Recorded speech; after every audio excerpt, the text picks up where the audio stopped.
teman-teman sekalian, kami KPU dan Kementerian Dalam Negeri dalam hal ini Pak Wamen, Pak Bima Arya dan tim tadi berkoordinasi terkait dengan dampak dari Lewotobia di Flores Timur, NTT yang sebagaimana kita tahu ada sekitar 37 TPS terdampak. 29 diantaranya sudah pasti pemilihnya terdampak, itu sekitar 13 ribuan pemilih.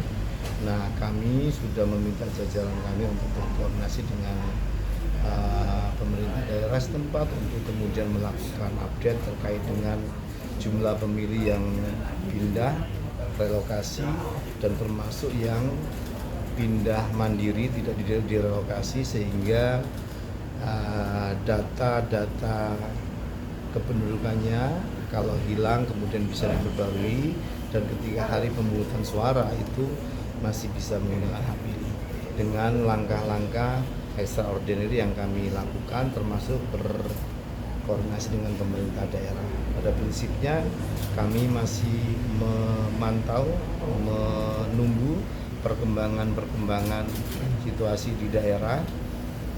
Situasi pendataan kami akan tunggu sebagaimana laporan dari teman-teman kami, koordinasi dengan teman-teman di sana itu sampai tanggal 20 November. Jadi H-7 data terakhir akan kami konsolidasikan untuk kemudian kami pikirkan skenario-nya.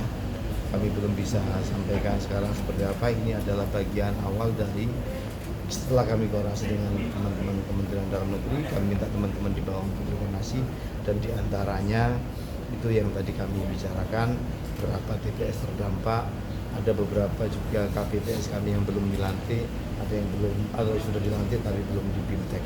Pada intinya kami menyiapkan langkah-langkah extraordinary untuk memfasilitasi melayani pemilih menggunakan hak pilih di saat 27 November.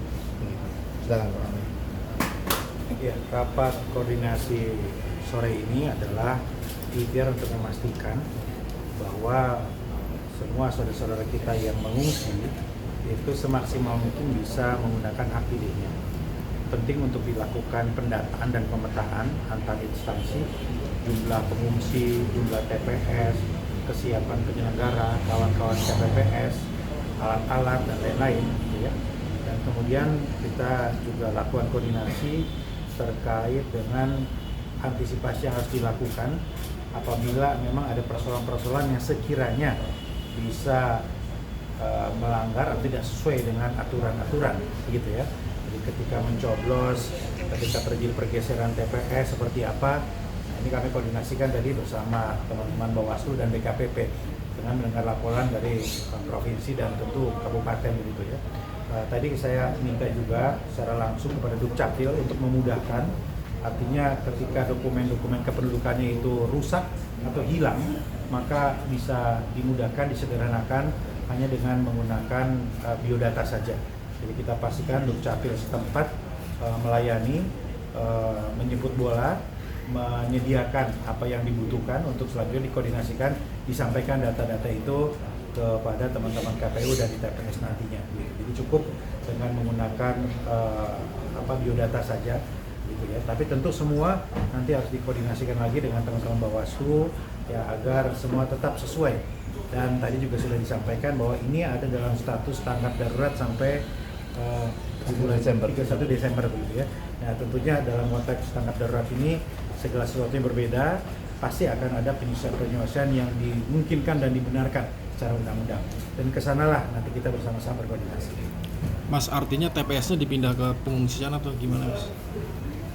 Belum sampai ke situ, tapi bisa jadi ya ke situ. Jadi makanya kita mendata dulu berapa pengungsi yang direlokasi, termasuk pengungsi yang mandiri, tidak ada di daerah yang direlokasi, termasuk apakah pindahnya di daerah yang terdampak di satu kabupaten atau malah pindah di kabupaten lain. Nah, ini yang bisa jadi plan A, B-nya bisa berbeda. Tapi kami sudah bersepakat, data dan informasi yang kami terima, konsolidasi awal di bawah untuk kami endapkan lebih dahulu, baru kemudian kita pikirkan langkah-langkah yang nanti kita konsolidasikan lagi untuk mengambil tindakan dan langkah-langkah lanjutan.